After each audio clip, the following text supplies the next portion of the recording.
ನಮಸ್ಕಾರ. DV news Karnataka. ನಾನು ಶಂಕರ್ ತೊಂಟಾಪುರ. ಸಿಂದಗಿ ತಾಲೂಕಿನ ಮಾದಿಗ ಸಂಘಟನೆಗಳ ಒಕ್ಕೂಟ ಸಮಿತಿ ಪರಿಶಿಷ್ಟ ಜಾತಿಯ ಒಳ ಮೀಸಲಾತಿಯ ಜಾರಿಗೆ ಆಗ್ರಹಿಸಿ ಸಿಂದಗಿ ತಹಶೀಲ್ದಾರ್ ಮೂಲಕ ಮಾನ್ಯ ಶಾಸಕರಿಗೆ ಮನವಿ ತಲುಪಿಸಲು ಬಹುದಿನಗಳ ಬೇಡಿಕೆ ಆಗಿರತಕ್ಕಂಥ ಮಾದಿಗರ ಒಳ ಮೀಸಲಾತಿಯ ಕುರಿತು ಶಾಸಕರಾದ ಶ್ರೀ ಅಶೋಕ್ ಮನಗೂಳಿ ಅವರು ಈ ಅಧಿವೇಶನದಲ್ಲಿ ನ್ಯಾಯಮೂರ್ತಿ ನಾಗಮೋಹನ್ ದಾಸ್ ಸರ್ಕಾರಕ್ಕೆ ಸಲ್ಲಿಸಿದ ಒಳ ಮೀಸಲಾತಿಯ ವರದಿಯು ಕೂಡಲೇ ಜಾರಿಗೊಳಿಸಬೇಕೆಂದು ಸರ್ಕಾರಕ್ಕೆ ಒತ್ತಾಯ ಮಾಡಬೇಕೆಂದು ಸಮಸ್ತ ಸಿಂದಗಿ ತಾಲೂಕು ಮಾದಿಗ ಸಮುದಾಯ ಒಕ್ಕೂಟದಿಂದ ದಿನಾಂಕ 18/8/2025 ಮನವಿ ಸಲ್ಲಿಸಿದರು. DV news Karnataka.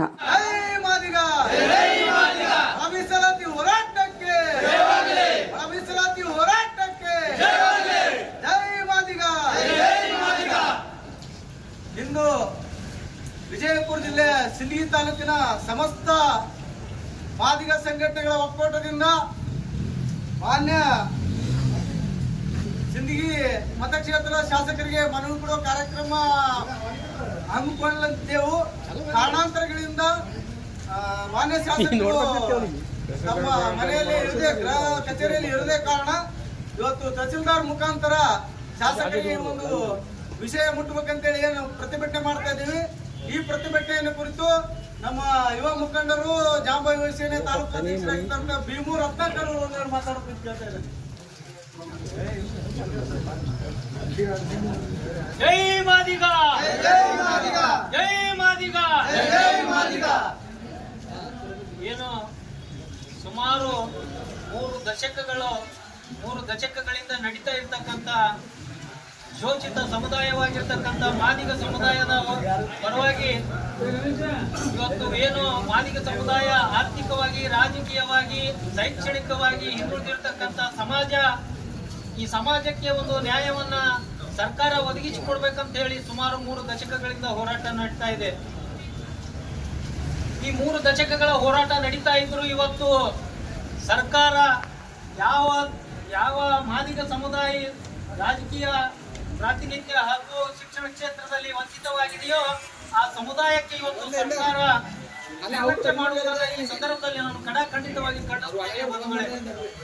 ಹಾಗಾಗಿ ಇವತ್ತು ಇದಲ್ಲದೆ ಈ ಹಿಂದೆ 3 ದಶಕಗಳ ಒಳಗಾಗಿ ಹಲವಾರು ರೀತಿಯ ಸದಾಶಿವ ಆಯೋಗ ವರದಿಯಾಗಿರ್ಬೋದು, ಆಮೇಲೆ ಕಾಂತರಾಜ್ ಆಯೋಗ ವರದಿಯಾಗಿರ್ಬೋದು, ಇದೇ ರೀತಿ 4-5 ವರದಿಗಳು ಮಾದಿಗ ಜನಸಂಖ್ಯೆಯ ಪರವಾಗಿ ಇವತ್ತು ಮಾದಿಗ ಸಮಾಜ ಅತಿ ಹಿಂದುಳಿದ ಸಮಾಜ ಅಂತಕ್ಕಂಥ ವರದಿಯನ್ನು ಸರ್ಕಾರಕ್ಕೆ ಸಲ್ಲಿಸಿವೆ.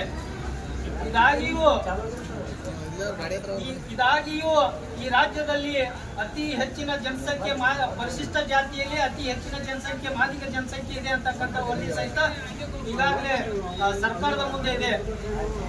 ಎಲ್ಲವೂ ಮನಗಂಡಿರ್ತಕ್ಕಂಥ ಸರ್ಕಾರ ಇವತ್ತು ಮಾದಿಗರಿಗೆ ನ್ಯಾಯವನ್ನು ಒದಗಿಸಿಕೊಡುವಲ್ಲಿ ಸಂಪೂರ್ಣ ವಿಫಲವನ್ನ ಆಗಿದೆ ಅಂತಕ್ಕಂಥ ಮಾತನ್ನು ಈ ಸಂದರ್ಭದಲ್ಲಿ ನಾನು ಹೇಳಕ್ಕೆ ಇಷ್ಟಪಡ್ತೇನೆ. ಇದಲ್ಲದೆ ಸುಮಾರು ಏನು ಇವತ್ತು ಮಾದಿಗ ಸಮುದಾಯ ಒಂದೇ ರೀತಿ ಹೋರಾಟ ಮಾಡಿಲ್ಲ. ಇವತ್ತು ಪತ್ರ ಚಳವಳಿ ಆಗಿರ್ಬೋದು, ಇವತ್ತು ಅರಬೆತ್ತಲೆ ಹೋರಾಟಗಳಾಗಿರ್ಬೋದು, ಇವತ್ತು ಕಾಲ್ನಡಿಗೆ ಜಾಥಾ ಆಗಿರ್ಬೋದು, ಇದೇ ರೀತಿ 100 ರೀತಿ ಹೋರಾಟಗಳು ಮಾಡಿದರೂ ಸಹಿತ ಇವತ್ತು ಮಾದಿಗ ಸಮುದಾಯಕ್ಕೆ ಅನ್ಯಾಯ ಮಾಡ್ತಾನೆ ಬರ್ತಾ ಇದೆ ಸರ್ಕಾರ. ಹಾಗಾಗಿ ಈ ಸಂದರ್ಭದಲ್ಲಿ ಇವತ್ತು ನಾನು ಇಷ್ಟೇ ಹೇಳಕ್ಕೆ ಇಷ್ಟಪಡ್ತೀನಿ, ಏನು ಈ ಸರ್ಕಾರದ ಮುಂದಿರ್ತಕ್ಕಂಥ ನ್ಯಾಯಮೂರ್ತಿ ನಾಗಮೋಹನ್ ದಾಸ್ ಅವರ ವರದಿಯನ್ನ ಯಥಾವತ್ತಾಗಿ ಕೂಡಲೇ ಜಾರಿಗೆ ಮಾಡಬೇಕು. ಅದನ್ನೇನಾದರೂ ನೀವು ನಾಗಮೋಹನ್ ದಾಸ್ ವರದಿಯನ್ನ ತಿರಸ್ಕರಿಸುವುದಾಗಿರ್ಲಿ, ಒಂದು ಇವತ್ತು ಒಳ ಮೀಸಲಾತಿಯ ಪರ ವಿರೋಧವಾಗಿ ಏನು ತೀರ್ಮಾನ ತೆಗೆದುಕೊಳ್ಳುವುದಾಗಿರ್ಬೋದು, ಸರ್ಕಾರ ಇದಕ್ಕೇನಾದರೂ ಕಿವಿಗೊಟ್ರ ಈ ರಾಜ್ಯದ ತುಂಬ ಮಾದಿಗ ಸಮುದಾಯ ಅತಿ ಉಗ್ರವಾಗಿ ಹೋರಾಟ ಹಮ್ಮಿಕೊಳ್ಳಬೇಕಾಗ್ತದೆ ಅಂತಕ್ಕಂಥ ಮಾತನ್ನು ಈ ಸಂದರ್ಭದಲ್ಲಿ ಹೇಳಿ ಇಲ್ಲಿ ನನಗೆ ಮಾತನಾಡಲಿಕ್ಕೆ ಅವಕಾಶ ಕೊಟ್ಟಿರ್ತಕ್ಕಂಥ ಎಲ್ಲ ನನ್ನ ಬಂಧುಗಳಿಗೆ ವಂದನೆಗಳನ್ನು ಸಲ್ಲಿಸಿ ನನ್ನ 2 ಮಾತುಗಳನ್ನು ಮುಗಿಸ್ತೇನೆ. ಸಮುದಾಯದ ಯುವ ಮುಖಂಡ ಭೀಮೂರ್ ರತ್ನಾಕರ್ ಅವರು ಏನಾದರೂ ಒಳ ಮೀಸಲಾತಿ ಜಾರಿಗೆ ಮಾಡಲಿಲ್ಲ ಅಂತಂದ್ರೆ ಈ ರಾಜ್ಯದಲ್ಲಿ ರಕ್ತಪಾತ ಆಗುವ ಸಂಭವ ಇದೆ. ಮಾನ್ಯ ಮುಖ್ಯಮಂತ್ರಿಗಳೇ ಇದನ್ನು ತಮ್ಮ ಗಮನಕ್ಕೆ ತಗೊಂಡು ಆದಷ್ಟು ಬೇಗ ನಾಳೆ ನಡೆಯುವ ಸಚಿವ ಸಂಪುಟದಲ್ಲಿ ಸದಾಶಿವ ವರದಿಯ ಕುರಿತು ತಾವು ಸಚಿವ ಸಂಪುಟದಲ್ಲಿ ಮಂಡನೆ ಮಾಡಬೇಕಂತೇಳಿ ಆಗ್ರಹಿಸುತ್ತಾರೆ. ಅದೇ ರೀತಿಯಾಗಿ ನಮ್ಮ ಇನ್ನೋರ್ವ ಉತ್ತರ ಕರ್ನಾಟಕ ವಲಯದ ಈಗ ನಮ್ಮ ತಾಲೂಕಾ ಮುಖಂಡರು ಮತ್ತು ಮಾದಿಗ ಗಂಡೂರು ತಾಲೂಕಾ ಅಧ್ಯಕ್ಷರಾಗಿರ್ತಕ್ಕಂಥ ಸಾಹೇಬಣ್ಣನ ಪುರ್ದಾಳ್ ಅವರು ಸಹ ಈ ಒಂದು ಹೋರಾಟವನ್ನು ಕುರಿತು ಮಾತಾಡಬೇಕಂತ ಕೇಳ್ತಾ ಇದ್ದೇನೆ. ಜೈ ಮಾದಿಗ, ಜೈ ಮಾದಿಗ, ಜೈ ಮಾದಿಗ, ಜೈ ಮಾದಿಗ. ವಿಶ್ವರತ್ನ ಬೋಧಿಸತ್ವ ಡಾಕ್ಟರ್ BR ಅಂಬೇಡ್ಕರ್ ಅವರನ್ನ ಸ್ಮರಿಸುತ್ತಾ, ಬಂಧುಗಳೇ, ಪರಿಶಿಷ್ಟ ಜಾತಿಯ 101 ಜಾತಿಗಳ ವರ್ಗೀಕರಣಕ್ಕೋಸ್ಕರ ಈ ರಾಜ್ಯದಲ್ಲಿ ನಡೀತಕ್ಕಂಥ ಹೋರಾಟವನ್ನ 30 ವರ್ಷಗಳ ಸುದೀರ್ಘವಾದಂಥ ಹೋರಾಟದ ಒಂದು ತಾರ್ಕಿಕ ಅಂತ್ಯ ಇವತ್ತ ಬಂದು ನಿಂತಿದೆ. ಯಾಕಪ್ಪ ಅಂತಂದ್ರೆ ಬಹುದಿನದ ಮಾದಿಗ ಸಮುದಾಯದ ಬೇಡಿಕೆಯಾಗಿರ್ತಕ್ಕಂಥ ಒಳ ಮೀಸಲಾತಿ ವಿಚಾರವನ್ನ ಇವತ್ತ ರಾಜ್ಯ ಮಟ್ಟದಲ್ಲಿ ಇವತ್ತ ಬಹಳ ಒಂದು ಗಂಭೀರವಾದಂಥ ಸ್ವರೂಪದಲ್ಲಿ ಇವತ್ತ ಇದೆ. ಯಾಕಪ್ಪ ಅಂತಂದ್ರೆ ಇವತ್ತ ನಮ್ಮ ಒಂದು ಬೇಡಿಕೆಗೆ ಸ್ಪಂದಿಸಿ ಇವತ್ತ 30 ವರ್ಷಗಳ ಮಾದಿಗರ ಹೋರಾಟವನ್ನು ಗಮನದಲ್ಲಿಟ್ಟುಕೊಂಡು ಅನೇಕ ಹೋರಾಟಗಳು ಮಾಡಿದರೂ ಕೂಡ ಯಾವುದೇ ಸರ್ಕಾರಗಳು ನಮಗ ಮೀಸಲಾತಿ ಕೊಡುವಲ್ಲಿ ಮೀನಾಮೇಷ ಎನಿಸಲು ಕಡೆಗೆ ಇವತ್ತ ಮಾದಿಗ ಸಮುದಾಯ ಈ ದೇಶದ ಸರ್ವೋಚ್ಚ ನ್ಯಾಯಾಲಯಕ್ಕೆ ಮನವಿಯನ್ನು ಸಲ್ಲಿಸಿದಾಗ ಹೋದ ವರ್ಷ ಸುಪ್ರೀಂ ಕೋರ್ಟ್ ಆಫ್ ಇಂಡಿಯಾ ಒಂದು ಜಜ್ಮೆಂಟ್ ಕೊಡ್ತು. ಏನಪ್ಪ ಅಂತಂದ್ರ ಪರಿಶಿಷ್ಟ ಜಾತಿಯಲ್ಲಿ ಇರ್ತಕ್ಕಂಥ 100 ಜಾತಿಗಳಿಗೆ ಮೀಸಲಾತಿ ವಿಚಾರದಲ್ಲಿ ಅನ್ಯಾಯ ಆಗಿದೆ. ಆ ಅನ್ಯಾಯವನ್ನು ಸರಿಪಡಿಸಬೇಕಪ್ಪ ಅಂತಂದ್ರ ಯಾವ ಜಾತಿಗಳು ಇವತ್ತ ಹಿಂದುಳುವಿಕೆ ಬಹಳ ಜನ ಇವತ್ತು ಅರ್ಥ ಮಾಡ್ಕೋತಾ ಇಲ್ಲ. ಇವತ್ತು ಅಂಕಿ ಸಂಖ್ಯೆಗಳನ್ನ ನಾಗಮೋಹನ ಸ್ವರದಲ್ಲಿ ತೋರಿಸಿದ್ದು ನಾ ಹೆಚ್ಚ ನೀ ಹೆಚ್ಚ ಅನ್ನುವಂಥ ವಿಚಾರದಲ್ಲಿ ಅಲ್ಲ, ಅಭಿವೃದ್ಧಿ ವಿಚಾರದಲ್ಲಿ ಸರ್ಕಾರ ಸವಲತ್ತುಗಳನ್ನ ಪಡೆಯದೆ ಇವತ್ತು ಸಮಾಜದ ಕಟ್ಟಕಡೆಯಲ್ಲಿ ಇನ್ನೇ ಅದೇ ಒಂದು ಶೋಚನೀಯ ಸ್ಥಿತಿಯಲ್ಲಿ ಇರ್ತಕ್ಕಂಥ ಸಮುದಾಯವನ್ನ ಮೇಲೆತ್ತುವಂತ ನಿಟ್ಟಿನಲ್ಲಿ ಸರ್ಕಾರಗಳು, ಆಯಾ ರಾಜ್ಯದಲ್ಲಿರ್ತಕ್ಕಂಥ ಸರ್ಕಾರಗಳು ಏರ್ಪಾಟ್ ಮಾಡ್ಕೋಬೇಕು ಅನ್ನುವಂತ ಒಂದು ಮಹತ್ವದ ತೀರ್ಪನ್ನ ಸರ್ವೋಚ್ಚ ನ್ಯಾಯಾಲಯ ಕೊಡ್ತು. ಈ ತೀರ್ಪಿನ ಅನ್ವಯ ಇವತ್ತ ನಮ್ಮ ರಾಜ್ಯ ಸರ್ಕಾರದ ಮುಖ್ಯಮಂತ್ರಿಗಳಾಗಿರ್ತಕ್ಕಂಥ ಸನ್ಮಾನ್ಯ ಸಿದ್ದರಾಮಯ್ಯನವರು ನಿವೃತ್ತ ನ್ಯಾಯಮೂರ್ತಿಗಳಾಗಿರ್ತಕ್ಕಂಥ ಶ್ರೀ HN ನಾಗಮೋಹನ್ ದಾಸ್ ಅವರ ನೇತೃತ್ವದಲ್ಲಿ ಒಂದು ಸಮಿತಿಯನ್ನು ನೇಮಕ ಮಾಡ್ತು. ಆ ಸಮಿತಿ ಇವತ್ತು ಸುಮಾರು 2 ತಿಂಗಳ ಕಾಲ ಕರ್ನಾಟಕ ರಾಜ್ಯದಲ್ಲಿರ್ತಕ್ಕಂಥ 101 ಪರಿಶಿಷ್ಟ ಜಾತಿಗಳ ಮನೆಗೆ ಹೋಗಿ ಖುದ್ದಾಗಿ ಪರಿಶೀಲನೆ ಮಾಡಿ ಒಂದು ವೈಜ್ಞಾನಿಕವಾಗಿ ವರದಿಯನ್ನ ಇವತ್ತು ಸಿದ್ಧಪಡಿಸಿದ್ದಾರೆ. ಯಾವ ಜಾತಿಗೆ ಅನ್ಯಾಯ ಮಾಡಬೇಕು, ಯಾವ ಜಾತಿಯಿಂದ ಕಿತ್ಕೊಳ್ಬೇಕು ಅನ್ನುವಂಥ ಶಿಫಾರಸ ಮಾಡಿಲ್ಲ ಮಾನ್ಯ ನಾಗಮೋಹನ್ ದಾಸ್ ವರದಿ. ಈ ದೇಶದಲ್ಲಿ, ಈ ರಾಜ್ಯದಲ್ಲಿ ನಿಜವಾಗಲೂ ಪರಿಶಿಷ್ಟ ಜಾತಿಯಲ್ಲಿ ಅನ್ಯಾಯಕ್ಕೊಳಗಟ್ಟಿರ್ತಕ್ಕಂಥ ಕೆಲ ಸಮುದಾಯಗಳನ್ನ ಮೇಲೆತ್ತಿ ಅವ್ರನ್ನ ಉದ್ಧಾರ ಮಾಡುವುದಕ್ಕೋಸ್ಕರ ಒಂದು ಸುಶಿಸ್ತರವಾದಂತಹ ಒಂದು ವೈಜ್ಞಾನಿಕ ತಳಹದಿ ಮೇಲೆ ಇವತ್ತು ವರದಿಯನ್ನ ರಾಜ್ಯ ಸರ್ಕಾರಕ್ಕೆ ಸಲ್ಲಿಸಿದೆ.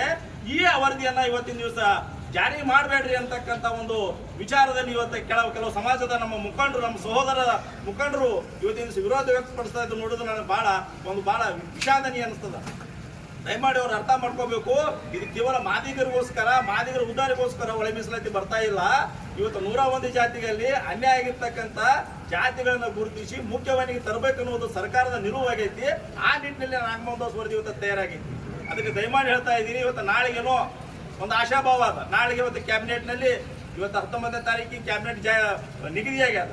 ಆ ಕ್ಯಾಬಿನೆಟ್ನಲ್ಲಿ ಇವತ್ತು ನಾಗಮೋಹನ್ ದಾಸ್ ಅವರು ಯಥಾವತ್ತವಾಗಿ ಏನು ಜಾರಿ ಮಾಡಿದಾರಲ್ಲ, ಆ ಒಂದು ಮೀಸಲಾತಿಗಳನ್ನ ಮರು ವರ್ಗೀಕರಣ ಮಾಡಲಿಕ್ಕೆ ಇವತ್ತಿನ ನಿಗದಿ ಮಾಡಿದಾರಲ್ಲ, ಯಥಾವತ್ತವಾಗಿ ಈ ರಾಜ್ಯದಲ್ಲಿ ನಾಗಮೋಹನ್ ದಾಸ್ ವರದಿ ಜಾರಿಗೆ ಮಾಡಬೇಕು ಅಂತಕ್ಕಂಥದ್ದು ನಾನು ಮುಖ್ಯಮಂತ್ರಿಗಳಿಗೆ, ಕರ್ನಾಟಕ ಸರ್ಕಾರಕ್ಕೆ, ನಾನು ಮಾದಿಗ ಸಮಾಜದ ಪರವಾಗಿ ಒಂದು ಒತ್ತಾಯವನ್ನು ಮಾಡ್ತಾ ಇವತ್ತು ನಿನ್ನೆಯ ದಿವಸ ಈ ಒಂದು ಕಾರ್ಯಕ್ರಮದ ಭಾಗವಾಗಿ ಒಂದು ಜಿಲ್ಲಾ ಪ್ರಮುಖರು, ನಮ್ಮ ರಾಜ್ಯದ ಪ್ರಮುಖರು ಎಲ್ಲ ಈಗಾಗಲೇ ಅಧಿವೇಶನ ಚಾಲ್ತಿಯಲ್ಲಿದೆ. ಅಧಿವೇಶನದಲ್ಲಿ ಆಯಾ ಮತಕ್ಷೇತ್ರದ ಶಾಸಕರು ನಾಗಮೋಹನ್ ದಾಸ್ ವರದಿ ಪರವಾಗಿ ನಿಲ್ಬೇಕು, ನಾಗಮೋಹನ್ ದಾಸ್ ವರದಿ ಜಾರಿ ಮಾಡಬೇಕು, ಮಾದಿಗರ ಧ್ವನಿಗೆ ಗಟ್ಟಿಯಾಗಿ ನಿಲ್ಬೇಕು ಅಂತೇಳಿ ಎಲ್ಲಾ ಶಾಸಕರ ಮನೆ ಮುಂದೆ ಧರಣಿ ಕಾರ್ಯಕ್ರಮವನ್ನು ಹಮ್ಮಿಕೊಂಡು ಜಾಗೃತಿಯನ್ನು ಮೂಡಿಸಿ ಒಂದು ತಮಟೆ ಚಳವಳಿಯನ್ನು ಹಮ್ಮಿಕೋಬೇಕು ಅನ್ನುವಂಥ ವಿಚಾರವನ್ನು ಇಟ್ಕೊಂಡು ಇವತ್ತು ನಾವು ಮನವಿ ಸಲ್ಲಿಸಕ್ಕೆ ಬಂದಿದ್ದೆವು. ಆದ್ರೆ ಸಿದ್ಗಿ ಮತಕ್ಷೇತ್ರದ ಶಾಸಕರಾಗಿರ್ತಕ್ಕಂಥ ಶ್ರೀ ಅಶೋಕಣ್ಣ ಮುನುಗೋಳಿ ಅವರು ಇವತ್ತು ವಿಧಾನಸೌಧದಲ್ಲಿ ಸೆಷನ್ ಇರುವುದರಿಂದ ಸೆಷನ್ದಲ್ಲಿ ಭಾಗಿಯಾಗಿದ್ದಾರೆ.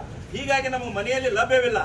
ಆ ಒಂದು ವಿಚಾರವನ್ನ ಇವತ್ತು ಪೊಲೀಸ್ ಇಲಾಖೆಯ ಮುಖಾಂತರ ಪಡ್ಕೊಂಡು ಹೇಗಾದರೂ ಮಾಡಿ ಮಾನ್ಯ ಶಾಸಕರಿಗೆ ವಿಷಯ ಮುಟ್ಟಿಸ್ಬೇಕು, ಸಮಾಜದ ಕೂಗು ಅವ್ರಿಗೆ ತಿಳಿಸಬೇಕು, ಅವ್ರ ಸಮಾಜದ ಪರವಾಗಿ ನಿಲ್ಲದೆ ಅಂತ ಒತ್ತಾಯ ಮಾಡ್ಲಾಕ ಇವತ್ತು ಮಾನ್ಯ ತಹಶೀಲ್ದಾರ್ ಮುಖಾಂತರ ನಾವು ಶಾಸಕರಿಗೆ ಒತ್ತಾಯ ಮಾಡ್ಕೊತ ಇವತ್ತು ಮನವಿ ಪತ್ರ ಸಲ್ಲಿಸ್ತಾ ಇದ್ದೀವಿ. ಮತ್ತು ಈ ಒಂದು ಕಾರ್ಯಕ್ರಮಕ್ಕೆ ಇವತ್ತು ಪ್ರಮುಖರೆಲ್ಲರೂ ಆಗಮಿಸಿದ್ದಾರೆ. ನಿಮ್ಮೆಲ್ಲರಿಗೂ ನಾನು ಸ್ವಾಗತವನ್ನು ಬಯಸುತ್ತಾ ನನ್ನ ಎರಡು ಮಾತುಗಳನ್ನು ಮುಗಿಸುತ್ತೇನೆ. ಜೈ ಹಿಂದ್, ಜೈ ಭೀಮ್. ಮಾನ್ಯ ಶಾಸಕರು ನಾಳೆ ನಡೆಯುವಂತ ಅಧಿವೇಶನದಲ್ಲಿ ನಮ್ಮ ಮಾದಿಗ ಸಮುದಾಯದಿಂದ ತಾವು ಓಟನ್ನು ತಗೊಂಡಿರಿ.